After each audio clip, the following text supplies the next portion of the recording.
بسم اللہ الرحمن الرحیم۔ السلام علیکم ناظرین، میں حنیف رحمان اور ایک اسپیشل پروگرام کے ساتھ آپ کی خدمت میں حاضر ہوں۔ ناظرین، اس وقت خطے کا سب سے بڑا مسئلہ افغانستان میں جاری امن کے حوالے سے جو گفتگو ہو رہی ہے وہ ہے افغانستان سے نیٹو افواج یا امریکن جو ہے وہ جانے کی بات کر رہے ہیں، اور وہاں پر موجود مختلف اسٹیک ہولڈر جو ہے مختلف شکلوں میں اپنا رد عمل دے رہے ہیں۔ افغان گورنمنٹ کا یہ کہنا ہے کہ امریکہ نے جو وعدے کیے تھے، ضرورت اس بات کی ہے کہ وہ وعدے تکمیل تک پہنچائے جائیں، اس کے بعد اگر امریکہ یہاں سے جاتا ہے تو بسم اللہ۔ دوسری جانب اگر ہم دیکھیں تو طالبان کی جانب سے شدید رد عمل ہے، اور 1 مئی تک جو ڈیڈ لائن تھی فوجی انخلاء کے حوالے سے وہ اسی پر ڈٹے ہوئے ہیں، اور کہتے ہیں کہ 11 ستمبر تک کی جو بات ہو رہی ہے جو بائیڈن انتظامیہ کی جانب سے، یہ وعدہ خلافی ہے، اور جلد از جلد جو غیر ملکی افواج ہے وہ افغانستان سے نکل جائیں، اور اس کے بعد یہاں پر جو امن کے حوالے سے بات چیت کا سلسلہ جو ہے وہ ممکنہ طور پر دوبارہ اس کا آغاز ہو سکتا ہے۔ اگرچہ دوحہ میں جو ہے وہ افغان گورنمنٹ اور افغان طالبان کے مابین مذاکرات جاری ہے، کیا ہو رہا ہے وہاں تاحال کوئی واضح شکل ہمیں نظر نہیں آ رہی۔ امریکہ اگر وہاں سے جاتا ہے، ممکنہ انخلاء اگر ہوتا ہے، اس کے بعد افغانستان کا منظرنامہ کیا ہوگا سیکیورٹی پوائنٹ آف ویو سے، اور سیاسی منظرنامہ کیا ہوگا، اس کے اثرات پاکستان پر کیا ہوں گے، علاقائی طاقتوں یا خطے کی جو طاقتیں ہیں ان کی ذمہ داریاں کہاں تک بڑھیں گی، کیا کردار ان کا ہوگا، اور افغانستان میں کیا واقعتاً امن جو ہے وہ ہمیں دیکھنے کو ملے گا۔ ان تمام تر موضوعات پر گفتگو کرنا چاہیں گے۔ انتہائی اہم موضوع ہے، انتہائی سنجیدہ گفتگو ہے، لہٰذا آج جو ہم نے جس شخصیت کو دعوت دی ہے، نہ صرف وہ سیاست میں پر بہت گہری نظر رکھتے ہیں، علاقائی سیاست، بین الاقوامی سیاست، پاکستان کی سیاست، بلکہ تاریخ اور اسی طرح دنیا میں جاری مختلف جو تحریکیں چلی ہیں، جو مذہبی تحریکیں ہیں یا مختلف ناموں سے جو مختلف تحریکیں ہیں، ان پر گہری نظر رکھتے ہیں، بہت وسیع مطالعہ رکھتے ہیں، اور ہمارے لیے باعث فخر ہے کہ اب آج ہمارے پروگرام کے مہمان ہیں میرے لیے انتہائی محترم جماعت اسلامی کے سینئر رہنما جناب سینیٹر مشتاق احمد خان صاحب موجود ہیں۔ سر بہت شکریہ آپ کا، تھینک یو سو مچ، آپ تشریف لے، اپنے وقت دیا، بہت شکریہ، جزاک اللہ خیر۔ مشتاق صاحب، جب افغانستان کی بات ہوتی ہے تو میں آغاز کرنا چاہوں گا جماعت اسلامی کے کردار سے۔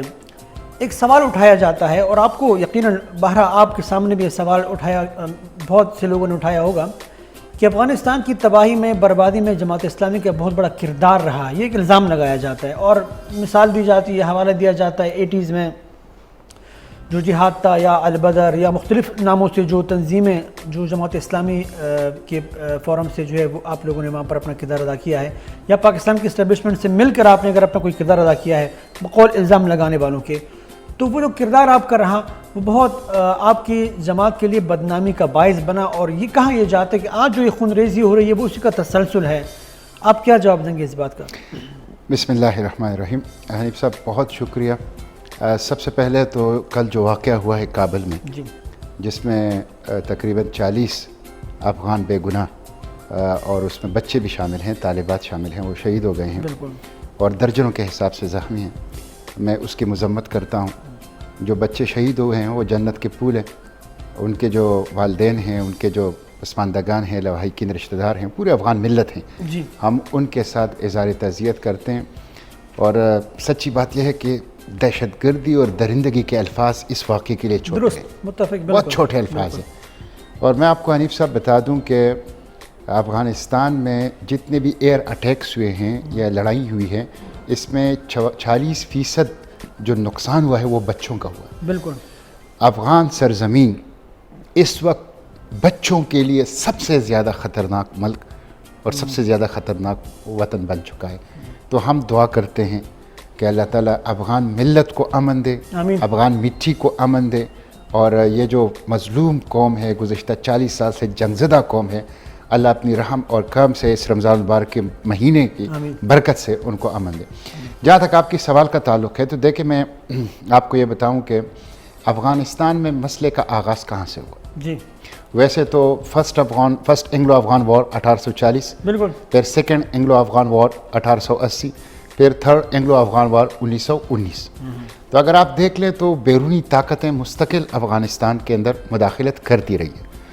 آج بھی، یعنی میں اس فرسٹ انگلو افغان وار سے آپ لے کے 1840 سے لے کر 2021 تک، یہ تقریباً بنتے ہیں 180 سال۔ ان 180 سالوں میں بین الاقوامی طاقتوں نے افغانستان کو خالی نہیں کیا. وجہ کیا ہے افغانستان میں ایسا آتا کون سے ہوں. سرخاب کے پر لگے تو ہوئے ہیں؟ جماعت اسلامی جو ہیں وہ افغانستان کی بربادی کا یا افغانستان کی بدامنی کا ذمہ دار نہیں ہے. افغانستان کی بربادی کا بنیادی ذمہ دار پہلے روس تھا جی جو اپنی کمیونسٹ نظریہ اس کے اوپر تھوپنا چاہ رہا تھا. وہاں انہوں نے بڑی انویسٹمنٹ کی تھی اور پھر انہوں نے براہ راست ملٹری ایگریشن کی. نمبر ایک. وہ تو افغانستان کے خود لوگوں کی جانب سے کہا جاتا ہے کہ وہ تو ایگریمنٹ ہوا تھا افغان گورنمنٹ کا اور رشیا کا. کوئی ایگریمنٹ نہیں تھا. وہ تو جب دعوت دی جائے گی امن و امان کے حوالے سے وہ آ جائیں گے. وہ تو جو دسمبر 1979 کا جو واقعہ ہے وہ تو اب کلیسیفائڈ ڈاکومنٹس جو ہیں وہ ڈی کلیسیفائڈ ہو چکی ہیں اور پتہ چل چکا ہے کہ یہ تو جب انہوں نے دیکھا کہ ہماری انویسٹمنٹ وہاں پہ ہے اور وہ انویسٹمنٹ ہمارے ہاتھوں سے نکل جا رہی ہے اور جو افغان کمیونسٹ ہیں وہ اس کیپیبل نہیں ہیں کہ وہ وہاں پہ اقتدار کو ہاتھ میں لے سکیں تو انہوں نے براہ راست ملٹری ایگریشن کی. وہ تو مان چکے ہیں اور classified documents D classified. Number ایک. دوسرا پھر امریکہ تھا 9/11 کے بعد جب اس نے 9/11 کا واقعہ ونیف صاحب 9/11 کے واقعے میں بقول اس کے 3000 امریکی مرے. اس میں کوئی افغانی شامل نہیں تھا. بالکل کوئی افغانی شامل نہیں تھا. افغانستان ایک ایسا ملک تھا جس کی نہ آرمی تھی, جس کا نہ ایئر فورس تھا, جس کا نہ نیوی تھا, اور کوئی افغانی اس کے اندر شامل نہیں تھا. آپ نے انسانی تاریخ کا سب سے بڑا ملٹری الائنس وہ تشکیل دیا 45-48 ممالک کا, اور جدید ترین ہتھیار مادر of all bumps hell fire اور B-52 بمبار طیارے اور پتہ نہیں کس طرح کے جس کا پہلی مرتبہ انسانوں نے نام سنا, وہ ہتھیار آپ نے افغان سرزمین پہ آزمائے, افغان ملت پہ. تو سب سے پہلے ذمہ دار روس ہے, دوسرا ذمہ دار پھر امریکہ ہے. اگر آپ آ جائیں یہاں پاکستان کی سیاسی جماعتوں کی طرف تو یہ جمعہ خان صوفی نے اپنی کتاب کے اندر لکھا ہے. جمعہ خان صوفی سے اختلاف کیا جا سکتا ہے لیکن وہ خود اس کا ایک پارٹ رہے, ایک پارٹ رہا ہے. اس نے اپنی کتاب کے اندر لکھا ہے کہ میں نے برہان الدین ربانی سے کہا کہ آپ تو بعد میں مہاجر ہوئے ہیں, یعنی آپ تو بعد میں افغانستان سے پاکستان آئے, اس سے پہلے تو ہم مہاجر ہوئے تھے جب پاکستان سے افغانستان چلے گئے. تو یہ جو اپنے آپ کو قوم پرست کہتے تھے اس وقت اور جو سرخ انقلاب کی بات کرتے تھے وہ یہاں سے گئے اور افغانستان میں انہوں نے کیمپ بنا لیے اور پھر وہیں سے وہ جو بادشاہ گلی ٹوپک وغیرہ وہاں سے وہ پاکستان کے مداخلت پھر ان کے لیے ذوالفقار علی بھٹو نے, آج تو پیپلز پارٹی سیکولر بن رہی ہے اور پیپلز پارٹی صاحب کو ربانی صاحب کو ان کو کون لائے تھے؟ بھٹو صاحب کے دور میں صاحب لائے تھے اور ان کو نصیر اللہ بابر جو تھے وہ جو گورنر تھے. تو میں سمجھتا ہوں کہ آغاز جو ہے وہ کم پرستوں نے کیا. صاحب جب یہاں پر موجود رہے تو وہ مولانا حضرت اللہ ان کی مغفرت فرمائے قاضی حسین صاحب جو ہے وہ میزبان رہے ان کے ساتھ, آپ کے اکابرین میزبان رہے ان کے, کہ آغاز جو ہے وہ قوم پرستوں نے کیا ہے.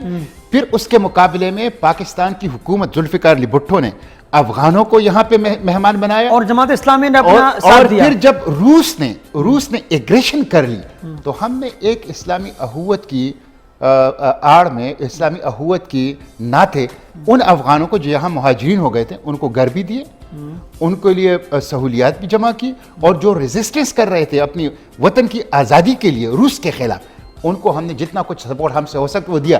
لیکن اس کی شروعات روس نے, افغان کمیونسٹوں نے اور پاکستان کے قوم پرستوں نے کیا تھا, جماعت اسلامی نے نہیں کیا. مشتاق صاحب جو کچھ ہو رہا تھا یقیناً آپ نے بھائی چارے یا مسلمان ہونے کے ناطے آپ کی تنظیم نے ساتھ دیا, اس میں کوئی شک نہیں. آپ کو یہ نظر نہیں آ رہا تھا کہ اس کا جو فائدہ ہے وہ امریکہ کو پہنچ رہا ہے؟ سوویت یونین ٹوٹے گا, پہنچے گا فائدہ امریکہ کو, اور امریکہ نے آپ نہیں سمجھتے کہ وہ ماحول وہ حالات بنائیں کہ سوویت یونین کو مجبوراً آنا پڑا اور ایک ماحول بنا. دیکھیں آپ نے 1947 پاکستان کی آزادی کو اگر آپ دیکھ لیں تو اس وقت جب سیکنڈ ورلڈ وار میں شکست ہوئی ہٹلر کو, تو جو مغربی دنیا تھی وہ اتنی کمزور ہو گئی برطانیہ کہ امریکہ نے ان کو پریشرائز کیا کہ اب تم آزادی دو, جو نوآبادیاتی ممالک ہیں وہ آزادی دو, باقاعدہ پریشرائز کیا. اور اس کے بعد آفٹر 1945 سیکنڈ ورلڈ وار جو ختم ہوا اس وقت 5 مسلم ممالک آزاد تھے, صرف 5, آج 60 ہیں, 60 کے قریب. ہاں, تو اس میں امریکہ کا ایک رول تھا کہ اس نے اپنے سافٹ پاور کو اس وقت استعمال کیا جو برطانیہ مقروض تھا, کمزور ہو گیا تھا, اور اس کے نتیجے بہت سے ممالک غیر مسلم اور مسلم آزاد ہو گئے. تو کیا کوئی یہ کہے گا کہ یہ امریکہ کا منصوبہ تھا. دیکھیں ہمارا یہ تھا کہ ایک مسلم ملک کے اوپر ایگریشن ہوا تھا, اس ملک نے کیا تھا جس نے اس سے پہلے 7 مسلم ریپبلکس کو ہضم کر لیا تھا, سینٹرل ایشین ریپبلکس کو. یہ 8واں تھا. وہ دنیا کا سب سے بڑا ملٹری کمپلیکس تھا, وہ سرخ ریچ تھا. اس کے بارے میں کہا جاتا ہے کہ وہ پسپانی ہوتا, وہ واپس نہیں آتا. اب ہمیں پاکستان کا خطرہ تھا, پاکستان کا خطرہ تھا. اس لیے ہم نے افغان عوام کی جو اپنی آزادی کی جنگ لڑ رہے تھے روس کے خلاف, ان کا ساتھ دیا. اس میں مغربی ممالک نے بھی ساتھ دیا اور امریکہ نے بھی ساتھ دیا. یہ بات ٹھیک ہے کہ ان کے اپنے مفادات تھے روس کے خلاف ویتنام کا بدلہ لینے کے لیے, ہمارے اپنے مفادات تھے کہ اپنے افغان بھائیوں کی مدد کریں. اور جو سینٹرل ایشین ممالک ہیں, امام بخاری کا ملک, امام ترمذی کا ملک, ان کی ہم آزادی کی کوئی کوشش کریں تو ہمارے اپنے مقاصد تھے, ان کے اپنے مقاصد تھے. یہ بات ٹھیک ہے کہ کچھ وقت کے لیے یا کچھ سفر کے لیے ہمارے مقاصد مشترک ہیں. آپ کی بات سے میں اخذ کر رہا ہوں کہ سینیٹر مشتاق صاحب یہ فرماتے ہیں کہ جماعت اسلامی نے جو کردار ادا کیا وہ نیت یہ تھی کہ اپنے افغانوں بھائیوں کی مدد کر سکیں بحیثیت مسلمان. اس کا فائدہ کسی کو بھی پہنچا, وہ پہنچنا وہ آپ کا سروکار نہیں ہے. وہ تو دیکھیں, وہ تو نہیں, ہماری اپنی آخر تک کوشش رہی. آپ کو پتہ ہے ہم نے پہلا ہمارا ہدف یہ تھا کہ روس کو یہاں شکست ہو, روس یہاں سے واپس جائے, افغان آزاد ہو. اس کے بعد دوسرے ہے کہ افغانوں کے باہمی اتحاد و اتفاق ہو. آپ کو پتہ ہے کہ کسی قوم پرست لیڈر نے اور کسی سیکولر پارٹی نے افغانوں کی باہمی اتحاد کے لیے اتنی کوششیں نہیں کی جتنی جماعت اسلامی اور قاضی حسین احمد نے کی ہے. آپ کو پتہ ہے ہمارے سب کے ساتھ یونین کو شکست دینے کے بعد افغانستان میں جو خون ریزی ہوئی, اس میں آپ جیسی مذہبی جماعتوں کا کردار ہے یا قوم پرست جماعتوں کا کردار ہے؟ اس میں قوم پرست جماعتوں کا بھی کردار نہیں کیا اس میں قوم پرست جماعتوں کا بھی کردار نہیں ہے. کون سی قوم پرست جماعت لڑ رہی تھی؟ اس میں قوم پرست جماعتوں کا بھی کردار نہیں ہے اور اس میں مذہبی جماعتوں کا بھی کردار نہیں ہے. اس میں بنیادی کردار امریکہ اور پاکستان کی اسٹیبلشمنٹ کا ہے. امریکہ اور پاکستان کی اسٹیبلشمنٹ کا ہے. جب پاکستان کی اسٹیبلشمنٹ 7 تنظیموں کے اوپر ایک ڈھیلا ڈالا نظام بناتی ہے امریکہ کے کہنے پر, اور جب ہماری اسٹیبلشمنٹ امریکہ کے کہنے پر 9/11 کے بعد ان کے فرنٹ لائن اتحادی بنتے ہیں اور ان کے سفیروں کو پکڑ کے گرفتار کرتی ہے اور اڈے دیتی ہے, اڈے جس میں 57,000 پروازیں پاکستان کی سرزمین سے, تو بنیادی جو یہاں پہ ظلم ہوا ہے یا جو بنیادی جرم کیا ہے وہ کیا ہے امریکہ نے. اور پھر اس کے ساتھ اس وقت کی جو پاکستانی اسٹیبلشمنٹ ہیں وہ اس میں برابر اور اس وقت کی پاکستان کی اسٹیبلشمنٹ کا ساتھ جماعت اسلامی نے دیا. ہم نے افغانوں کی ریزسٹنس روس کے خلاف اس کا سپورٹ دیا ہے. جب روس وہاں سے نکل گیا جنیوا معاہدے کے بعد اور وہاں پہ ایک ایگریشن ختم ہو گئی, اس کے بعد ہم نے اتحاد و اتفاق کے لیے, ان کی آپس میں مل بیٹھنے کے لیے اور گفتگو اور بات چیت کے ذریعے سے کوئی اجماعی ملی, ایک نیشنل کنسنسس روس کے جانے کے بعد حکمت یار صاحب کے ساتھ آپ لوگوں کے رابطے, آپ لوگوں کے بڑے اکابرین کے رابطے نہیں تھے, کیا آنا جانا نہیں تھا؟ مجددی کے ساتھ بھی ہمارے رابطے, حکمت یار کے ساتھ بھی ہمارے رابطے, برہان الدین ربانی کے ساتھ بھی ہمارے رابطے, استاد سیاب کے ساتھ بھی. میں ابھی بھی آپ کو کہتا ہوں, میں خود افغانستان گیا ہوں ابھی چند سال پہلے. میں وہاں پہ انجینئر حکمت یار صاحب کی جو 2-3 دھڑے ہیں, جی ہاں بالکل, ان سے بھی ملا ہوں سب سے. میں صلاح الدین ربانی سے بھی ملا ہوں, میں جمعیت اسلامی کے وفد سے بھی ملا ہوں, میں وہاں پہ حکومت کے لوگوں سے بھی ملا ہوں. کس حیثیت سے آپ میں ایک جماعت اسلامی کے ایک کارکن کی حیثیت سے, جماعت اسلامی کے ایک ذمہ دار کی حیثیت چند سال پہلے گیا تھا. ہاں, اور میں وہاں پہ بیسیکلی میں گیا تھا, ایک ریجنل کانفرنس تھی, ایک regional piece and security conference تھی جو وہاں پہ ایک پولیٹیکل پارٹی, ایک سماجی تنظیم نے کی تھی. میں اس میں گیا تھا, لیکن جب میں اس موقع کو میں نے پھر سب سے ملاقات کے لیے استعمال کیے. ہماری اس وقت بھی سب سے رابطے ہیں اور یہ رابطے عدم مداخلت اور سپورٹ کی بنیاد پہ ہیں. عدم مداخلت اور سپورٹ کے ہم کتنا سپورٹ دے سکتے ہیں امن کے لیے, آپس میں اتحاد و اتفاق کے لیے, ایک نیشنل کنسنسس تک پہنچنے کے لیے, تو ہم وہ کرتے ہیں. چلیں, جماعت اسلامی کے کردار کی بڑی اچھی وضاحت کی آپ نے کہ آپ کی نیت ٹھیک تھی اور آپ کا جو مقصد تھا آپ نے بہت وضاحت سے تفصیلاً بتا دیا, بہت شکریہ اس کے لیے. اچھا, آتے ہیں تھوڑا موجودہ جو منظرنامہ افغانستان کا, وہاں پر افغان طالبان, افغان حکومت کے مابین جو گفتگو ہو رہی ہے, جو ویسے حنیف صاحب میں ایک اور بات آپ سے پوچھتا ہوں. روس جب آئی تو اس کی میں نے تو وضاحت کی. جب امریکہ آیا تو ہمارے قوم پرست کہاں کھڑے تھے؟ امریکہ کے ساتھ کھڑے تھے. تو کیا جو بش تھا وہ پختون تھا اور جو ملا عمر تھا وہ یونانی تھا؟ یعنی مجھے ابھی بھی قوم پرستوں کی یہ باتیں یاد ہیں کہ وہ مذاق اڑاتے تھے ملا عمر کا کہ یہ کیسا امیر المومنین ہے جو مفرور ہو چکا ہے، جو غاروں کے اندر پناہ لے رہا ہے۔ تو مسئلہ یہ ہے کہ یہاں پہ جو بنیادی ایشو رہا ہے وہ دینی جماعتوں کا یا بالخصوص جماعت اسلامی کا، جماعت اسلامی دینی جماعتوں میں جماعت اسلامی نے جو ایک عالمی تحریک ہے اور جنہوں نے آزادی کی امت کی آزادیوں کی تحریک کو سپورٹ کیا، اس کی غلطی نہیں ہے، اس کی کوئی کمزوری نہیں ہے۔ ہم نے تو روس کے خلاف بھی افغانوں کا ساتھ دیا، ہم نے امریکہ کے خلاف بھی افغانوں کا ساتھ دیا، ہم روس کی ایگریشن کے اور مداخلت کے اور افغانستان میں موجودگی کے بھی خلاف تھے، ہم امریکہ کے ایگریشن اور افغانستان میں موجودگی اور مداخلت کے خلاف تھے اور ہیں، اور ہم نے دونوں کے خلاف جو بھی مزاحمت چلی ہے ان کی ہم نے حمایت کی ہے۔ تو ہمارا سٹانس ایک رہا ہے، ہمارا موقف ایک رہا ہے۔ جس شکل میں آپ سوویت یونین کی مخالفت کر رہے تھے، باقاعدہ عملاً جہاد میں آپ لوگوں نے حصہ لیا، آپ کی مختلف شکلوں سے، مختلف تنظیموں کے ذریعے سے، کیا امریکہ کے خلاف بھی اسی طرح آپ لوگوں نے عملاً جہاد میں دیکھیں ہر مزاحمت جو ہے وہ حالات کے مطابق اپنی شکل تعین کرتی ہے۔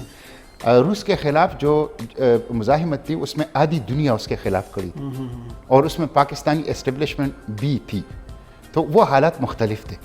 امریکہ کے خلاف جو مزاحمت تھی وہ پاکستان کی سطح پہ جماعت اسلامی کی، وہ زیادہ تر اخلاقی، سیاسی اور جو عوام کو ایک ایجوکیشن اور شعور دینا اور پاکستان کی حکومت اور مسلم امہ کے حکمرانوں کے اوپر ایک پریشر ڈیولپ کرنا ہے کہ وہ امریکہ کی اتحادی ہونے سے پیچھے ہٹ جائے اور افغانستان میں امریکہ کی یہ جو مظالم ہیں، جو انسانیت کے خلاف مظالم ہیں، اس کو رکوانے کے لیے کردار ادا کریں۔ تو جو روس کے خلاف مزاحمت تھی وہ حالات کچھ اور تھے، اور جو امریکہ کے خلاف مزاحمت تھی وہ حالات کچھ اور تھے۔ دونوں جو حالات تھے اس کے تناظر میں ہم نے اپنی مزاحمت کی اسٹریٹجی، لیکن ہم نے دونوں کی مخالفت کی ہے اور یہ آن دا ریکارڈ ہے۔ آپ دیکھ لیں 9/11 کے بعد سب سے زیادہ مظاہرے پاک افغان، پہلے افغان دفاع کونسل بن گیا، پھر اس کے بعد پاک افغان دفاع کونسل بن گئی، بالکل، اور پورے پاکستان کے اندر انہوں نے مشرف کی جو کمپرس جماعتیں تھیں وہ مشرف کے ساتھ کھڑی تھیں، وہ ان کے سفیر بن گئے تھے، اور پورے پاکستان میں جو جماعت اسلامی تھی دینی جماعتوں کی قیادت کرتے وہ سڑکوں پر تھی تاکہ وہ افغان ملت کا ساتھ دیں اور افغانستان کے اوپر امریکہ کے ایگریشن کو روکوائیں۔ جماعت اسلامی افغانستان میں امن کے لیے اپنی کاوشیں مدتوں سے کر رہی ہے بقول آپ کے، اور آپ کی یہ کاوش، آپ کی یہ محنت مختلف شکل میں ہمیں نظر آ رہی ہے۔ جیسے کہ آپ نے فرمایا کہ سوویت یونین کے وقت جو ہے عملاً جہاد کی شکل میں، اب ایک سیاسی اور سفارتی یا لوگوں کو ایجوکیٹ کرنا اس شکل میں ہے۔ اب جو امن کے لیے آپ کی جو خواہش ہے یا آپ کی جو کوشش ہے وہ کس شکل میں، جو دوحہ میں جو مذاکرات چل رہے ہیں افغان طالبان اور افغان حکومت کے درمیان، اس میں جماعت اسلامی کیا سمجھتی ہے؟ کیا کون سے ایسے نقطے ہیں جس پر افغان طالبان کو لچک دکھانا چاہیے، اور کون سے ایسے عوامل ہیں جس پر افغان حکومت کو جو لچک کا مظاہرہ کرنا چاہیے تاکہ وہاں پر امن کا قیام ممکن ہو سکے؟ انیب صاحب میں تھوڑا سا اس پہ تفصیل سے ذرا بات کروں گا۔ جی پلیز۔ دیکھیں 2-3 چیزیں تو گزشتہ 40 سال کی افغان کی جو ہسٹری ہے اس سے واضح ہوتی ہے۔ 1933 میں علامہ اقبال گئے تھے افغانستان، جی، نادر شاہ کی دعوت کے اوپر، بالکل، سید سلیمان ندوی بھی ان کے ساتھ تھے، سر راس مسعود بھی ان کے ساتھ تھے، اور اقبال نے اپنی فارسی میں کہا ہے کہ آسیہ یک پیکر و آب و گلس، بالکل، ملت افغان درا پیکر دلس، بالکل، اس فسادی او فسادی آسیہ در کشادی او کشاد آسیہ۔ یہ ایک ویژنری لیڈر تھا کہ انہوں نے کہا کہ افغان کے اندر امن نہیں ہوگا تو ایشیا نہیں پتہ چل رہا ہے کہ پوری دنیا کے اندر امن، ایشیا کا قلب ہے، بالکل قلب ہے۔ پھر انہوں نے ایک بڑی دلچسپ دوسری بات لکھی ہے، یہ محراب گل افغان کے افکار، جی، یہ ان کے کوئی 20 غزل نما شاعری ہے اور یہ ضرب کلیم میں ہے۔ یہ دراصل ایک وصیت نامہ ہے افغانوں کے لیے، ایک بڑا دلچسپ ہے۔ اس میں افغانوں سے خاص محبت، رحمۃ اللہ علیہ، ہاں، اس میں انہوں نے ایک شعر بڑی زبردست بات کی ہے، وہ یہ تھی کہ افغان باقی کوہسار باقی، الملک للہ الحکم للہ۔ دو باتیں اس سے آتی ہے کہ افغانستان کے اندر کبھی بھی کوئی بیرونی طاقت کامیاب نہیں ہوگی، اور اس کے 2 وجوہات ہوں گے۔ ایک وہاں کا جغرافیہ الملک للہ، ہیلی ایریا، الحکم للہ، ایک دوسرا وہاں اسلام کے ساتھ نظریہ، اسلامی نظریہ جو وہاں دین کے ساتھ محبت، افغانیوں کے غیر طریقہ ہیں یہ علاج، ملا کو ان کے کوہ دمن سے نکال دو۔ یہ جو تھی یہ تو ثابت ہو گیا کہ بھائی اب دیکھیں 9/11 2001 کو جی واقعہ ہوا، اب 9/11 2021 کو جا رہے ہیں، 20 سال the longest military engagement of US history یہ افغانستان میں اچیومنٹ کیا ہے؟ اچیومنٹ کچھ بھی نہیں. آپ دیکھ لینا, آپ نے بڑا اتحاد تشکیل دیا, آپ نے بدترین انسانیت کے خلاف جرائم کیے, آپ آخر میں دوحہ پیس ڈیل کے اوپر آ گئے. کہیں ایسا تو نہیں ہے کہ جو ہو رہا ہے یہی کرنے آئے تھے؟ میں یہی کہہ رہا ہوں کہ دیکھیں مذاکرات جب آپ آ رہے تھے تو آپ نے اپنی غلطی تسلیم کر لی کہ 20 سال پہلے آپ نے غلط کیا, یہ دوحہ پیس ڈیل ہے. اس کا جو تین پارٹس ہیں اس کے, تو اس کے جو پارٹ 3 میں دوسرا نقطہ ہے, میں یہ پڑھ کے سناتا ہوں. جی پلیز. اس میں لکھا ہے کہ the United States and the Islamic Emirate of Afghanistan which is not recognized by the state as the state is known as the Taliban. یعنی یہ بڑا عجیب بات ہے کہ ہم ہمارے اسلامی افغانستان کے ساتھ معاہدہ کر رہے ہیں لیکن ہم اس کو مانتے نہیں ہیں, ایز اے اسٹیٹ نہیں مانتے.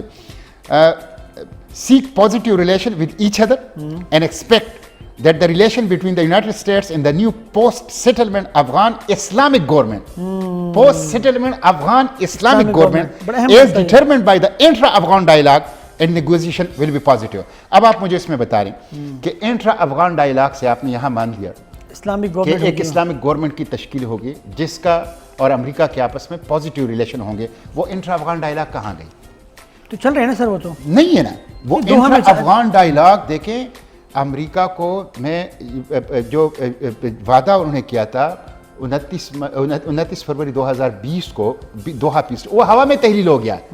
انہوں نے 1 مئی کو نکلنا تھا, اب کہتے ہیں 11 ستمبر کو نکلیں گے.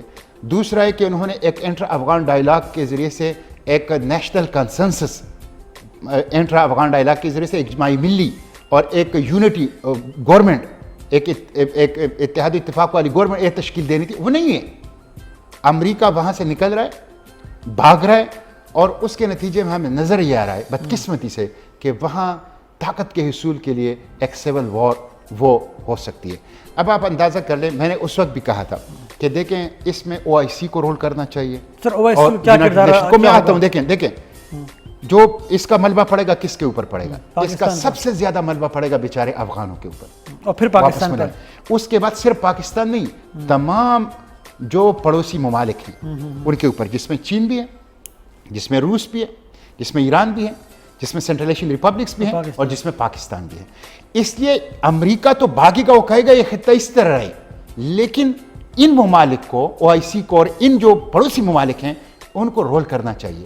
رول اس طرح کرنا چاہیے. اس وقت بھی ہم نے یہ تجویز دی تھی کہ آپ OIC کے وہ ممالک کہ جن کی سرحد افغانستان سے نہیں ملتی, ان کی فوج کو یہاں عارضی طور پر افغانوں کے مشورے سے تعینات کریں. پیس, یہ پریکٹیکل ہے یہ بات. یہ اگر آپ انٹرا-Afghan dialogue کو سپورٹ کریں, انٹرا-Afghan dialogue, اور ان کو کسی اتفاق کے اوپر لے جائیں اور وہ چاہیں تو یہ ممکن ہے. اگر افغان چاہیں تو یہ ممکن ہے. افغان چاہیں, مثلا ملیشیا کی فوج کا یہاں پہ کیا مطلب یہ ہے کہ وہ انٹرسٹ ہو سکتے ہیں؟ نہیں ہے کوئی انٹرسٹ. یا آپ اسے کہہ سکتے ہیں ترکی کا بھی کوئی انٹرسٹ نہیں ہو سکتا, اس لیے کہ وہ پڑوسی نہیں ہے.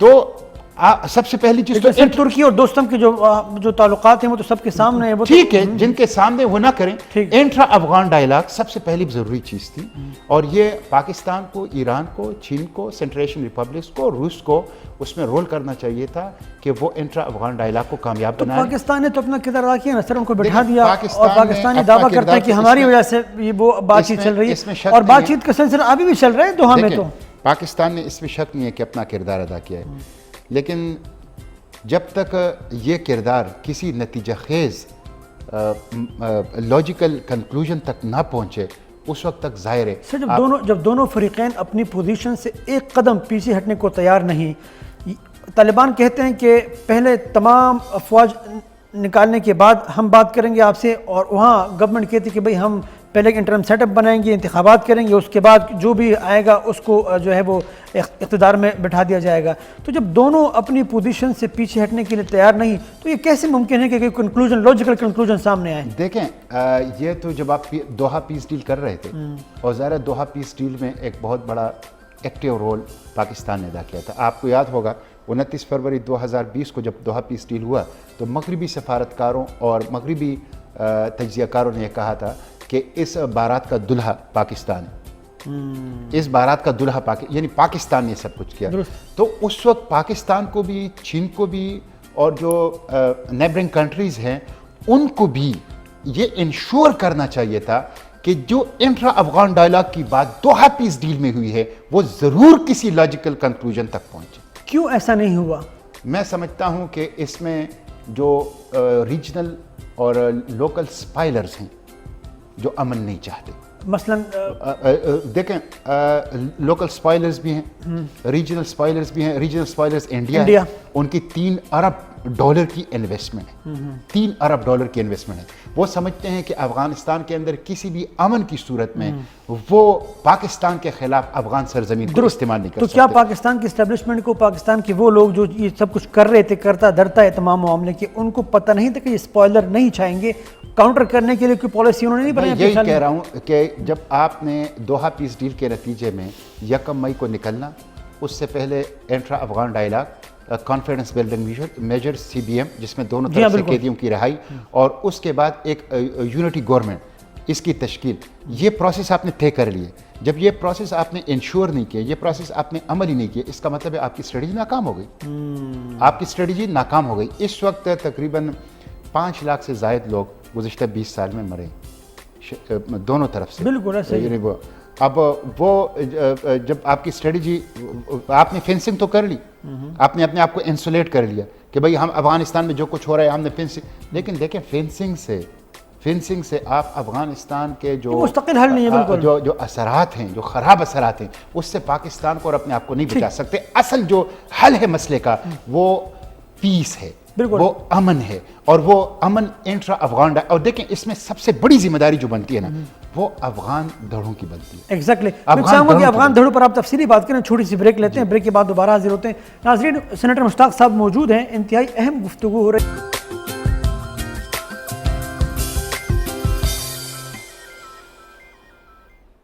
جی ناظرین, ویلکم بیک. ہمارے انتہائی محترم سینیٹر مشتاق صاحب موجود ہیں, افغانستان کے حوالے سے گفتگو ہو رہی ہے. سینیٹر صاحب یہ فرمائیے گا, اب تو 11 ستمبر تک امریکہ نے نکلنا ہے بقول ان کے, بیچ میں حالات کیا بنتے ہیں کسی کو نہیں معلوم, شاید نہ جائے شاید چلے جائیں, کوئی کنفرم بات نہیں کہہ سکتا.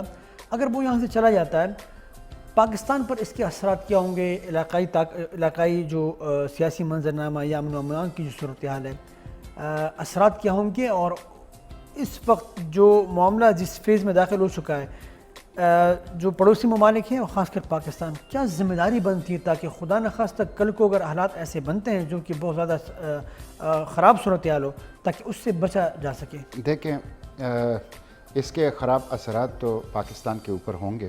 اگر وہاں پہ پیس نہیں آتی, وہاں پہ بدامنی ہوتی ہے, وہاں پہ سول وار ہوتا ہے, تو اس کے سب سے زیادہ متاثرہ فریق پاکستان ہوگا پڑوسی ممالک میں. ابھی آپ نے دیکھا کہ جوب میں واقعہ ہوا جس میں ہمارے 6 FC کے جوان شہید ہو گئے. اس کے بعد پھر وزیرستان میں ہمارے کیپٹن اور کچھ جوان شہید ہو گئے. یہ سب افغانستان کی جو صورتحال ہے اس کے اثرات ہیں. پھر آپ دیکھیں کہ آپ کا جو CPEC ہے, آپ کا جو بلوچستان کے اندر آزادی کی تحریک چلانے والے کچھ عناصر ہیں, ان سب کو انڈیا کی سپورٹ حاصل ہے, اور انڈیا زیادہ تر افغان سرزمین کو پاکستان کے خلاف استعمال کرتا آیا ہے. اس کے شواہد موجود ہیں, بہت بڑی حقیقت ہے. $3 ارب کی ان کی انویسٹمنٹ ہے, وہ آسانی کے ساتھ پاکستان کو کامیاب نہیں ہونے دے گا کہ وہاں پہ پاکستان کا رسوخ پڑے یا پاکستان فرینڈلی گورنمنٹ وہاں پہ آ جائے. اب صورتحال یہ دیکھیں کہ جو افغانستان امن ہے وہ نہ صرف پاکستان کے لیے ضروری ہے, دنیا کے لیے, بلکہ سب سے زیادہ افغانوں کے لیے ضروری ہے. درست.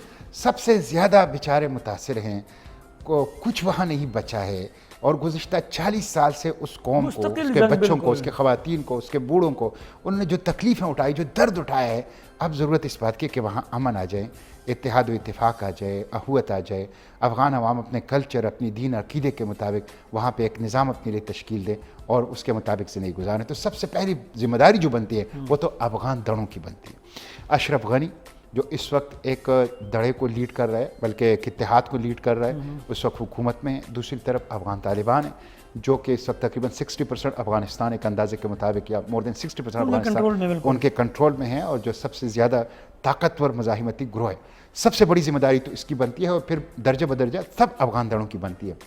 تو ان کو سب سے پہلے افغان ملت کے مفادات, افغان قوم کے مفادات کو آگے کرتے ہوئے کسی اجماعی ملی کے اوپر پہنچنا چاہیے، کسی ایک کنسنسس کے اوپر پہنچنا چاہیے.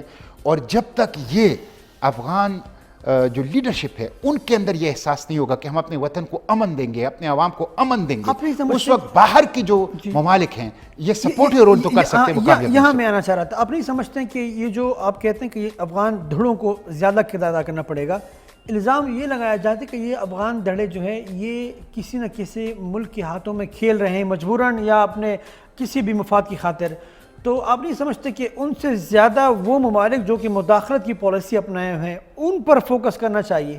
دیکھیں سب سے پہلی ذمہ داری تو ان کی بنتی ہے وہ کہ استعمال نہ کسی ہو، کے ہاتھ میں نہ استعمال نہ ہو. اور یہ بات آپ کی ٹھیک ہے، ماضی کی تاریخ یہی بتاتی کہ استعمال.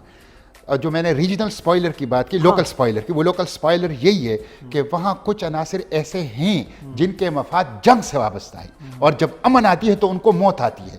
تو اس لیے یہ تو افغان ملت کو اور ان کی لیڈرشپ کو فیصلہ کرنا چاہیے کہ وہ کون ہیں، ان کو سائیڈ لائن کرنا چاہیے. اور خود ایک دوسری بات یہ ہے کہ جو پڑوسی ممالک ہیں ان کو عدم مداخلت یعنی نان انٹرونشن، مداخلت نہ ہو، سپورٹ ہو، امن کے لیے سپورٹ، مداخلت نہ ہو، سپورٹ ہو، بہت درست سپورٹ ہو، مداخلت نہ ہو، عدم مداخلت کی بنیاد پر وہاں پہ امن کے لیے سپورٹ. اگر وہ یہ کام کریں گے کہ ہم نے وہاں اپنے ایک گروپ کو، اپنے پراکسیز کو وہاں پہ قائم کرنا ہے، اپنے پراکسیز کو مضبوط کرنا ہے، افغانوں کو بھی امن نہیں ملے گا لیکن خطے کو بھی امن نہیں ملے گا. اس کے اثرات جو بد اثرات ہیں، جو خراب اثرات ہیں، اس سے وہ ملک بھی نہیں بچے گا. اتنی بڑی تباہی دیکھنے کے بعد آپ نے خود بھی کہا کہ مداخلت نہ ہو، سپورٹ ہو، تو آپ سمجھتے ہیں کہ یہ سپورٹ والی پالیسی جو ہے وہ آپ کو کہیں اپناتی ہوئی نظر آ رہی ہے؟ میرا خیال یہ ہے کہ اس دفعہ جو آپ سینٹرل ایشین ریپبلکس ہیں، روس نے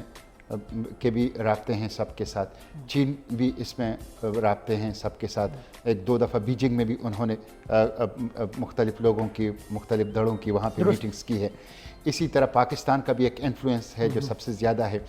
اس دفعہ ان کو تھوڑا بہت احساس تو ہے، لیکن میں سمجھتا ہوں جو اصل چیز ہے وہ یہ ہے کہ صرف احساس سے کام نہیں چلے گا، کچھ کرنا صرف مطلب یہ ہے کہ آپ کا اصولی سٹانس دینے سے کام نہیں چلے گا. آپ کو جو سینٹرل ایشین ریپبلکس ہیں، چین ہے، ایران ہے، پاکستان ہے، روس ہے، ان کو ایک پلان چاک آؤٹ کرنا چاہیے کہ ہمیں افغانوں کو پیس دینے کے لیے یہ ہمارا ایک پروگرام ہے، یہ ایک پلان ہے. اور وہ جو گلوبل سپوائلر ہیں ان کو ناکام بنانا چاہیے. تو میں سمجھتا ہوں ان کو رول کرنا چاہیے. بس دو تین چیزیں، ایک جب دیکھیں کہ ان کو آپس میں بٹھانا اور مذاکرات کے میز پہ مسلسل بٹھانا جب تک کہ یہ کسی مثبت نتیجے پہ نہ پہنچے، کوئی آپشن نہ ہو. یعنی یہ جو میں کہتا ہوں کہ ان لوگوں کو کوئی چاک آؤٹ کرنا چاہیے تو اس پلان کا ایک کمپوننٹ یہ ہونا چاہیے، ایک کمپوننٹ اس کا یہ ہونا چاہیے، مذاکرات، ڈائلاگ. جب تک وہ کسی لاجیکل کنکلوژن تک نہ پہنچائے، کسی یونٹی گورنمنٹ تک نہ پہنچائے، نمبر ایک. دوسرا پھر وہاں پہ افغانستان کی معاشی بحالی ہے. اب امریکہ چلا جائے گا، یورپ چلا جائے گا، تو اس کے بعد ان کا بجٹ کہاں سے آئے گا؟ یہ ایک بہت بڑا ایشو ہے. افغانستان کے اندر کوئی انڈسٹری نہیں ہے. افغانستان کو تو $1 دیتے تھے، تو ٹریلین ڈالر صرف کرنے کے بعد اگر وہاں معاشی صورتحال ٹھیک نہیں ہے نا، آپ کو پتہ ہے، مجھے بھی پتہ ہے، آپ کو بھی پتہ ہے کہ افغان نیشنل آرمی جو ہے 3,20,000، ان کا تو سارا بجٹ امریکہ اور یورپ دے رہا ہے. تو ان کو دوسرا پھر یہ کرنا چاہیے، چین، روس، central Asian republics, Iran, Pakistan اور OIC کہ جو مطلب سعودی عرب ہے، ترکی ہے، کہ وہاں پہ معاشی سپورٹ دینے کے لیے کہ جو ویکیوم، فائنینشیل ویکیوم آئے گا، اس ویکیوم کو یہ فل کریں. اگر یہ ویکیوم فل نہیں ہوگا تو اس کے نتیجے میں انارکی ہوگی. تو دوسرا اس کا کمپوننٹ، مذاکرات کے بعد دوسرا کمپوننٹ فائنینشیل اسسٹنس. تیسری چیز پھر یہ ہے کہ اس سوسائٹی کو ہم کنسٹرکٹ کریں. بدقسمتی سے امریکہ نے یہاں جنگ لڑی ہے 20 سال. امریکہ انڈیورنگ فریڈم اور جمہوریت کہاں کیا ہوا؟ کہاں کچھ بھی نہیں ہے. یعنی 9/11 جب ہوا اس وقت تو افغانستان میں اتنی بدامنی نہیں تھی جو اس وقت ہے. تو امریکہ نے سوسائٹی کی کنسٹرکشن، افغان سوسائٹی کی کوئی کنسٹرکشن نہیں کی ہے، جو کہ اس کی نیت بھی نہیں تھی. اس لیے افغان سوسائٹی کی کنسٹرکشن کے لیے افغانوں کے ساتھ مل کے اس کی ایک آپ سے کہہ سکتے ہیں ملٹی فیسیٹڈ اسٹریٹجی کے ساتھ کہ ہم افغان سوسائٹی کو کنسٹرکٹ کریں، ان کو اپنے پاؤں پہ کھڑا کریں، وہاں پہ تعلیم ہو، وہاں پہ صحت ہو، وہاں پہ ترقی ہو، وہاں پہ سڑکیں ہوں، وہاں پہ وہ اپنی امن کے ساتھ زندگی کا لطف اٹھا سکیں. تو میں سمجھتا ہوں ان 3 کمپوننٹس کے ساتھ جو ہیں یہ جو آپ کے پڑوسی ممالک ہیں جو کہ مین اسٹیک ہولڈر ہیں افغانستان کے ساتھ، اس لیے کہ ان کے اوپر اثرات آئیں گے تو ان کو یہ کام کرنا چاہیے. سنی صاحب، آپ نے جو نقطے بیان کیے انتہائی اہم ہیں اور واقعتاً میں سمجھتا ہوں کہ اگر ایسا کیا جائے تو بہت سا کام جو ہے وہ ہو سکتا ہے. تو کیا آپ نے، چونکہ آپ اس خطے کی بہت بڑی اسلامی جماعت ہے اور ایک نام ہے آپ کا، افغانستان میں آپ کا کردار رہا ہے، ترکی کی بڑے اچھے تعلقات ہیں آپ کے، دیگر مصر میں جو مسلمان ممالک ہیں ان کے بڑوں کے ساتھ، اسلامی تنظیموں کے ساتھ بہت اچھے تعلقات ہیں، تو کیا آپ نے متعلقہ لوگوں تک آپ نے یہ بات پہنچائی ہے کہ ہماری نظر میں یہ جماعت حل ہے؟ اسلامی اس میں شک نہیں ہے کہ ایک عالمی تحریک ہے، لیکن ہے تو ایک پارٹی، ایک تنظیم ہے، اور ظاہر ہے یہ جو معاملات ہوتے ہیں یہ ریاستوں کے کر کے ہوتے ہیں. سیاسی جماعتیں یا سماجی تنظیمیں وہ بہت محدود رول کر سکتی ہے، فیصلہ کن رول نہیں کر سکتی، فیصلہ کن رول ریاستوں کو کرنا چاہیے. تو ہم اپنی حکومت کو تو بار بار میڈیا کے ذریعے سے، پارلیمنٹ کے فلور پہ اور اپنی ملاقاتوں میں یہ بات کہتے ہیں. ہم افغان دڑوں کے ساتھ بھی رابطے میں ہیں. مثلا حکمت یار صاحب آئے تھے تو ابھی منصور آئے تھے، وہاں بھی ہم نے یہی بات کی ان سے. طالبان کے ساتھ بھی رابطے ہیں ہمارے. حکومت میں جو لوگ ہیں، صلاح الدین ربانی صاحب ہیں، دوسرے لوگ ہیں، ان کے ساتھ بھی رابطے میں ہیں. اور ہماری یہ رابطے یہ اس لیے ہیں کہ ہم ان کو سپورٹ دے سکیں، ہم ان کو ایک دوسرے کے ساتھ قریب کر سکیں. حکمت یار صاحب جب آپ کی گفتگو ہوئی آپ کی جماعت کی، تو وہ کوئی کردار ادا کر رہے ہیں اس تمام تر منظرنامے میں؟ دیکھیں ہم نے تو ان سے بھی یہ کہا کہ آپ ایک بڑا نام ہے آپ کا اور ایک بڑی حیثیت ہے آپ کا، تو آپ بھی اس میں رول کریں کہ افغانستان جو ہیں وہ امن کی طرف جائیں اور ایک قومی مفاہمت ہوں اور ایک یونٹی کی گورنمنٹ آئیں اور سول وار کم از کم، اور یہ جو خانہ جنگی ہے اس کی کیفیت کی طرف افغانستان واپس نہ جائیں. تو یہ صرف حکمت یار کے ساتھ نہیں، جتنے بھی ہمارے لوگوں کے ساتھ اٹھنا بیٹھنا ہوتا ہے، ملاقات ہوتا ہے، ہم ان سے یہی کہتے ہیں. اور میں سمجھتا ہوں کہ اس وقت پاکستان کی جو سیاسی جماعتیں ہیں، خواہ وہ جماعت اسلامی ہیں اور خواہ وہ کمپرس جماعتیں ہیں، وہ تقریباً اس حوالے سے بھی ایک پیج پر آ گئی ہیں کہ ہمیں افغانستان کے امن کو سپورٹ کرنا چاہیے اور ہمیں اس کے لیے جتنا بھی کچھ ہو سکتا ہے اپنا رول جو ہے وہ ادا کرنا چاہیے. درست. اچھا، آپ نے جو کہا کہ اگر یہ جو مثبت کردار ہے، یہ سپورٹیو رول ہے، خدا نخواستہ اگر یہ ادا نہیں کیا گیا تو وہاں پر پھر انارکی یا سول وار کی طرف بات بڑھ سکتی ہے. تو اگر خدا نخواستہ وہ ماحول بن جاتا ہے، وہ منظرنامہ بن جاتا ہے، تو پھر پاکستان بشمول دیگر جو پڑوسی ممالک ہے ان کے ساتھ آپشن کیا ہے؟ کیونکہ پھر تو حالات بہت خراب ہو جائیں گے. اور افغانستان کا امن، جیسا کہ اقبال صاحب نے کہا تھا کہ ایشیا کا قلب ہے، قلب جب بگڑے گا تو پورا نظام بگڑ جائے گا. تو پھر آپشن کیا ہوگا؟ دیکھیں یہ تو میں تو جب اس طرف کا سوچتا بھی ہوں تو خوف مجھے آتا ہے کہ اگر افغانستان کے اندر امن ناکام ہو گیا تو جو تباہی آئے گی افغان سرزمین کے اوپر، افغان ملت کے لیے، اور پھر اس کے اثرات ہمارے سب کو پڑیں گے، تو وہ تو بڑا خوفناک قسم کا ایک منظرنامہ ہوگا. اور کچھ جو اطلاعات آ رہی ہیں کہ کوئی 70,000 لوگوں کو یعنی طالبان کے مقابلے میں تیار کیا جا رہا ہے، وہاں پہ ان کو اسلحہ دیا جا رہا ہے. پھر بازار سب ممالک جو ہیں اپنی اپنی جنگیں وہ افغان سرزمین پر افغان عوام کے ذریعے سے لڑیں گے. مطلب تاریخ دہرائی جائے گی. یعنی ہر ملک اپنا بندوق افغانوں کے کندھے پر رکھ کر اپنی دشمن کے خلاف افغان سرزمین پہ استعمال کرے گا. یہ بڑا خوفناک ہوگا ریجن کے لیے بھی، افغانوں کے لیے بھی. میں اسی لیے تو میں نے آپ سے کہا اور آپ بھی، ہم دونوں کا اس پہ اتفاق ہے کہ امن کے علاوہ کوئی آپشن ہمارے پاس نہیں ہے. پھر تو میں آپ کی باتوں سے اخذ کر رہا ہوں، پھر تو امریکہ کو یہاں سے نہیں جانا چاہیے. دیکھیں امریکہ کو اپنی جو انٹرنیشنل رسپانسبلٹیز ہے اور یونائٹڈ نیشن کو خصوصاً، یعنی آپ دیکھیں یونائٹڈ نیشن کا بھی اس میں رول بنتا ہے، وہ پورے کرنی چاہیے تھی. اور یہ جو معاہدہ انہوں نے کیا، یہ جو معاہدہ دوحہ پیس ڈیل، اور جس میں انہوں نے ایک تو انٹرا افغان ڈائیلاگ کی بات کی ہے، دوسرا انہوں نے ایک یونٹی گورنمنٹ کی بات کی ہے، اس معاہدے کے اوپر عمل کرنا چاہیے تھا. امریکہ اس سے بھاگ گیا. یہ نہیں کہ میں نہیں کہتا کہ امریکہ کو نہیں امریکہ کو جانا چاہیے تھا, لیکن جو معاہدے کیا تھا اس معاہدے پر عمل کرتے ہوئے امریکہ کو جانا چاہیے تھا. امریکہ یہاں پر سول وار کی کیفیت پیدا کر کے جا رہا ہے. 20 سال تک اس نے براہ راست یہاں کے عوام کا استحصال کیا, یہاں کے عوام کے خلاف جنگی جرائم کیے. اب وہ معاہدے سے بھاگ کر اور خود سول وار کے لیے راہ ہموار کر کے یہاں سے بھاگ رہا ہے ایک دوسرا جرم. امریکہ سول وار کے لیے راہیں ہموار کر کے کیا مقاصد حاصل کرنا چاہتا ہے؟ دیکھیں, امریکہ یہ چاہتا ہے کہ یہ خطہ جو ہے ڈسٹرب رہے.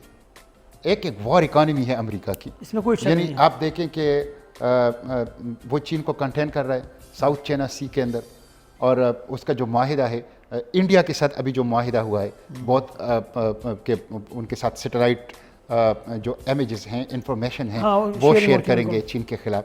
اسی طرح امریکہ, آسٹریلیا, انڈیا, اس کا جو جاپان, اس کا جو تو ایک تو چین کو, دوسرا اس وقت ان کے لیے ابھی G7 ممالک کی ایک کانفرنس ہوئی ہے. آپ کو پتہ ہے G7 ممالک میں امریکہ اور کینیڈا ہیں, اس کے علاوہ اس میں جاپان ہے, اور 4 یورپی ممالک ہیں جس میں برطانیہ, فرانس اور جرمنی اور اسپین ہے. ان کا ابھی 1-2 دن پہلے اجلاس ہوا ہے, اور اس کا جو کمیونکے ہے, اس کا جو اعلامیہ ہے, اس کے اندر انہوں نے سب سے زیادہ تنقید روس پہ کی ہے. روس ان کے لیے ایک درد سر ہے. تو امریکہ یہ روس کے لیے, چین کے لیے اور یہاں کے خطے کے لیے پھیلانا چاہتا ہے. ایک انارکی پھیلانا تو آپ نے کہا روس کے لیے اور رشیا کے لیے اور یہاں خود پاکستان اور ایران کے لیے, سب چھوٹے ممالک کے لیے. بالکل.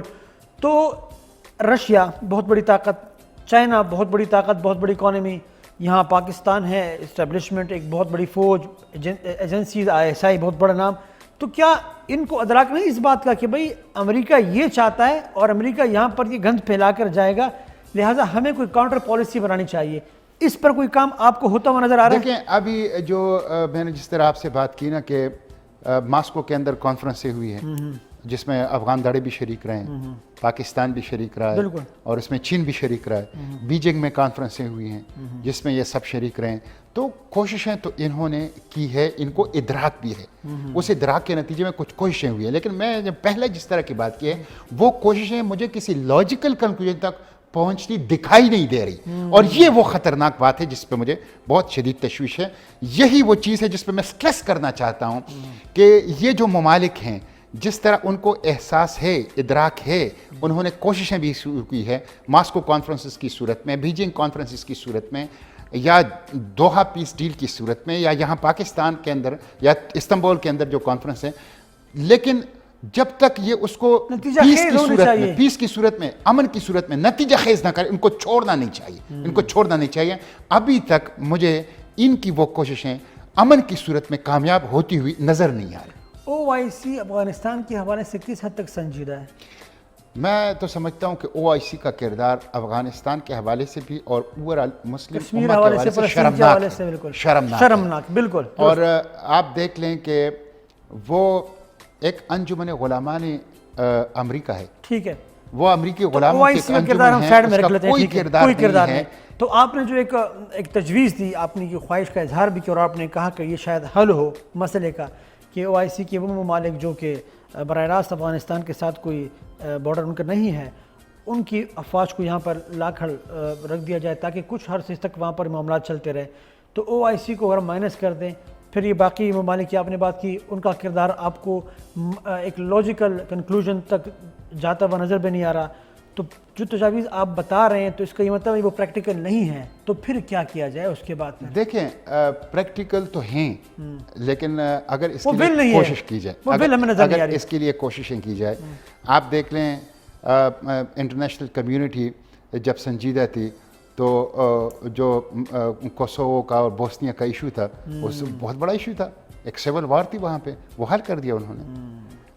اسی طرح انہوں نے جب ان کی دلچسپی تھی تو انہوں نے سوڈان کا مسئلہ جو ہے وہ حل کر دیا, ایسٹ تیمور کا مسئلہ حل کر دیا. تو یہ کوئی مشکل نہیں ہے. میں نے جس طرح بات کی کہ OIC سب سے پہلے افغان تمام پارٹیوں کو میز پہ بٹھائیں اور اسے کسی نیشنل کنسنسس کے اوپر لے جائیں. اس کے بعد ان کے مشورے سے سیکیورٹی کے لیے, جنگ کے لیے نہیں, جس طرح نیٹو فوج جنگ کے لیے آتے ہیں, امن کے لیے ایک انٹرم طور پر عارضی طور پر ان ممالک کے OIC کے جن کے بارڈرز افغانستان کے ساتھ نہیں ملتے ان کے فوج کو افغانوں کے مشورے و اجازت سے تعینات کیا جا سکتا ہے. لیکن اس میں اگر رول کرے پاکستان, ترکی, سعودی عرب, امارات. لیکن میں نے جس طرح بات کی نا کہ بدقسمتی سے ہماری یہ ممالک جو ہیں OIC کے, جو ان کے پاس پیسہ ہے, جن کے پاس وسائل ہیں, وہ امریکہ کی فارن پالیسی میں امریکہ کے تابع ہیں اور وہ امریکی ڈکٹیشن کو اور نریٹیو کو لے کے چلنے والے ہیں. تو اس لیے تو OIC کا کردار جو ہے وہ میں کہہ رہا ہوں کہ شرمناک رہا. پاکستان پر بہت زیادہ الزامات لگائے جاتے ہیں افغانستان کے حوالے سے کہ بھئی اسٹریٹجک ڈیپتھ کی انہوں نے وہ بات کرتے ہیں, پھر مداخلت کی پالیسی کی بات کرتے ہیں. تو جب یہ ساری چیزیں ہوں موجود اور پاکستان اب بھی اگر وہی پرانی وہ تصویراتی گہرائی کی بات اگر پاکستان اب بھی کرتا ہو تو کیا پاکستان کو افغانستان کے اندر امن سوٹ کرتا ہے؟ پھر دیکھیں ہمارے پاکستان کا جو ایشو ہے نا, ایک تو یہ ہے کہ ہمارا سب سے طویل بارڈر ہے بالکل, اور اس پہ 1,70,000 افواج, 1/3 آف دا پاکستان بڑی بات ہے یہ. بالکل, وہ آپ کا جو ویسٹرن بارڈر ہے, جو آپ کا مغربی بارڈر ہے افغانستان کے ساتھ, اس کے اوپر تعینات ہیں. یہ بہت بڑی تعداد ہے. پھر آپ دیکھ لیں کہ 9/11 کے بعد ہمارے 75,000 پاکستانی وہ شہید ہو گئے ہیں اور 140 ارب ڈالر کا پاکستان کو نقصان ہوا ہے. پاکستان کا کسی بھی جنگ میں اتنا مالیاتی نقصان نہیں ہوا ہے, اتنی ہیومن لاسز نہیں ہوئی ہیں جتنا. تو آپ اس سے اندازہ لگا اگر مشرف صاحب ایک فون کال پر ڈھیر نہ ہوئے تو پھر یہ نقصان ہوتا ہمارا, یہ نہ ہوتا, ہم اس کو کم کر سکتے تھے, اس سے بچ سکتے تھے. تو دیکھیں پاکستان کو تو بہت سیریس لینا چاہیے. اور یہ جو آپ نے کہا نا کہ 5واں صوبہ اور اسٹریٹجک ڈیپتھ کے, یہ اس سوچ سے نکلنا چاہیے فرسودہ اسکاری رفتہ. آپ کو کیا نظر آ رہا ہے, نکل چکے ہم یا نہیں نکلے؟ وہ ہمیں اگر نہیں نکلیں گے تو اسی طرح نقصان ہوگا. آپ ایک سیاسی بصیرت رکھتے ہیں, آپ کو نظر کیا آ رہا ہے جماعت اسلامی کا موقف کیا ہے اس حوالے سے؟ جماعت اسلامی کیا سمجھتی ہے؟ دیکھیں مجھے لگ تو یہ رہا ہے کہ انہوں نے بھی کچھ سیکھا ہے. یہ جو اب خود یہ کہہ رہے ہیں کہ ہم سے غلطیاں ہوئی ہیں اور ہم نے کچھ غلطیوں سے سیکھنے کی کوشش کی ہے. اس دفعہ جو انہوں نے جس طرح فیسیلیٹیشن کی ہے امن کے لیے اور جس طرح تمام لوگوں کو اپنے ساتھ رکھا ہے, تو اس لیے میں سمجھتا ہوں پاکستان کو وہاں پہ اپنی کسی پراکسی کو پالنے کے بجائے وہاں پہ تمام افغان پارٹیوں کو اور دھڑوں کو اتحاد و اتفاق پیدا کرنے کے لیے اپنی جو انفلوئنس ہے اس کو استعمال کرنا چاہیے. اس لیے کہ بدامنی ہوگی تو افغان ملت کے بعد دوسرا سب سے بڑا متاثرہ فریق جو پاکستان ہوگا. پاکستان افورڈ کر سکتا ہے کہ امریکہ کی مرضی, امریکہ کی چاہت کے بغیر افغانستان کے حوالے سے کوئی پالیسی اپنائے؟ یہی وہ چیز ہے جس کو میں نے آپ کو بات کی کہ جماعت اسلامی, آپ لوگ کہتے ہیں نا کہ آپ لوگوں نے, ہم نے تو افغان ملت کا ساتھ دیا روس کے خلاف ان کی جدوجہد میں. یہ پاکستان کی اسٹیبلشمنٹ تھی کہ جو امریکہ کو نو نہ کہہ سکے.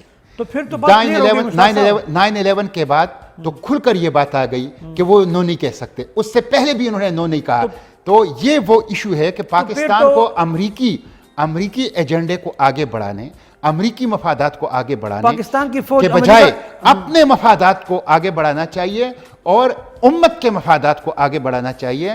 اور اس خطے میں آپ دیکھ لینا کہ آپ نے 140 ارب ڈالر کا نقصان ہوا, آپ کے 75,000 انسانی جانیں جو ہیں ضائع ہوئی, افغانوں کے اندر نفرت پیدا ہو گئی آپ سے.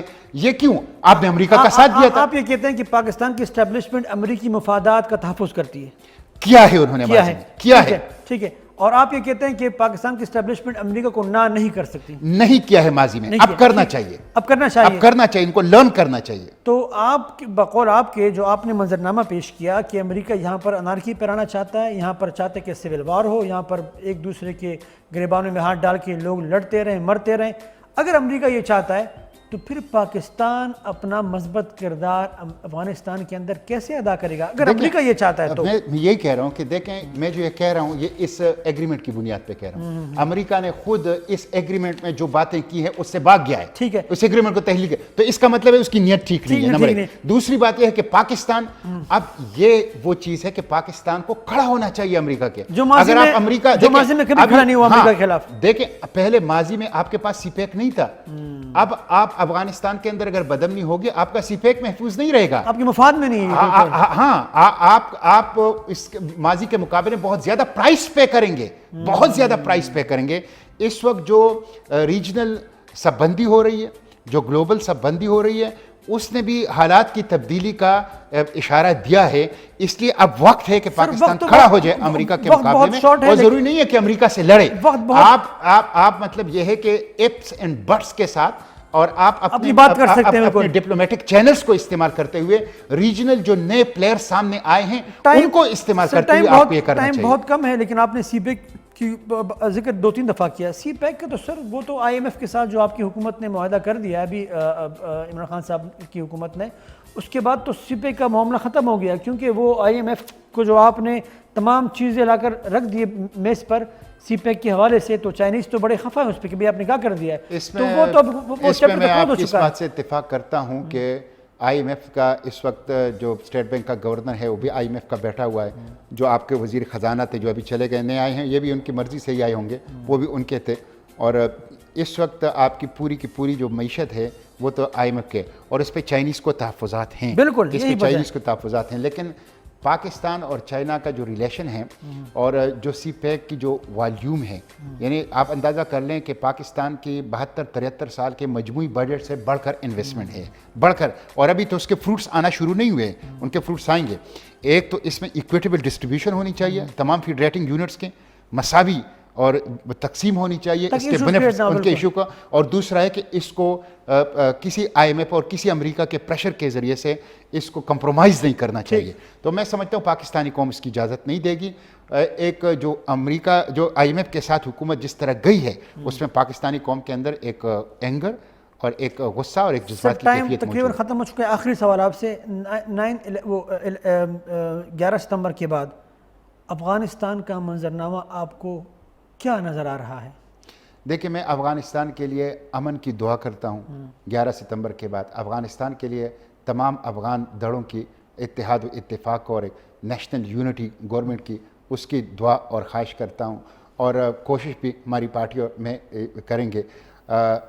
میں سمجھتا ہوں کہ چابی جو ہے, چابی امن کی چابی, وہ افغان لیڈرشپ کے ہاتھ میں ہے اور افغان دھڑوں کے ہاتھ میں. ان کو امن کی چابی ان کے اوپر ڈیپینڈ کرتا ہے کہ وہ کسی کی پراکسی نہ بنے, کسی کو اپنا کندھا فراہم نہ کریں, افغان ملت کے مفادات کو سب سے فوقیت میں آگے رکھیں اور امن کے علاوہ کسی آپشن کو اپنے سامنے نہ رکھیں. اگر وہ یہ کریں گے تو انشاءاللہ افغانستان کو امن ملے گا. محترم سینیٹر مشتاق صاحب, آپ کا بہت بہت شکریہ. تھینک یو سو مچ. آپ نے بڑی وضاحت سے تمام سوالات کا جواب دیا, بہت بہت شکریہ.